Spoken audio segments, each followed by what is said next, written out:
If you're seeing Steam error 301, especially in SteamVR, don't worry.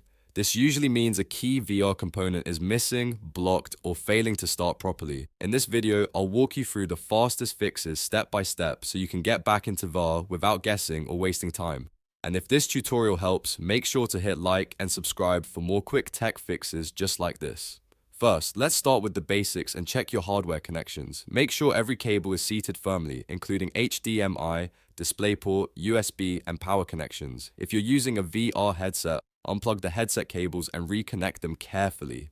Sometimes SteamVR error 301 can happen simply because one connection is loose or the headset isn't being detected properly by the PC. Next, open Steam and go to your library. Find SteamVR, then right-click it and choose Properties. In the Properties window, go to Installed Files and click Verify Integrity of Tool Files. This will scan SteamVR and repair any missing or corrupted files automatically. If a file is broken or missing, this is one of the best ways to fix error 301 without reinstalling everything. Now, let's update your drivers. Outdated graphics drivers can easily cause SteamVR to fail at startup. If you have an NVIDIA card, open the NVIDIA app and check for the latest driver update. If you use AMD, go to the official AMD website and download the newest driver for your GPU.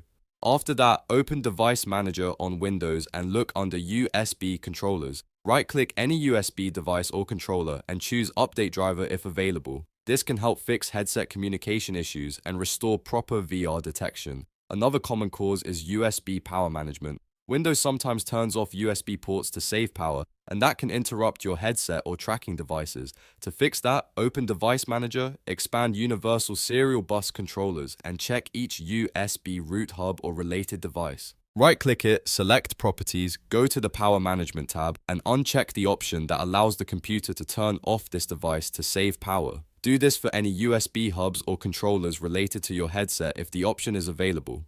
If SteamVR is still giving you error 301, try opting into the SteamVR beta. To do that, right-click SteamVR in your Steam library again, go back to Properties, and look for the beta section.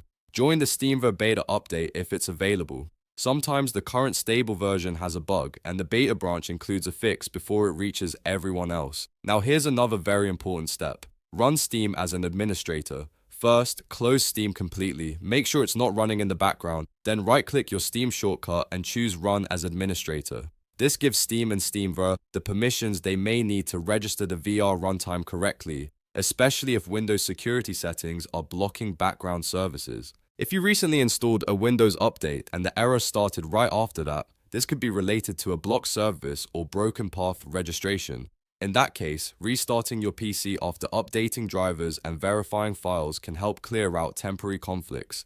Then launch Steam again as admin and try SteamVR one more time. At this point, most Steam error 301 issues should be resolved. The key is to move in order. Check the hardware, repair SteamVR files, update the GPU and USB drivers, disable USB power saving, try the beta branch, and run Steam with administrator access. That combination fixes the majority of VR startup problems in 2026. If this video helped you fix Steam error 301, please give it a like, subscribe for more troubleshooting guides, and comment below with the headset you're using if you want help with a more specific VR setup. Thanks for watching, and I'll see you in the next one.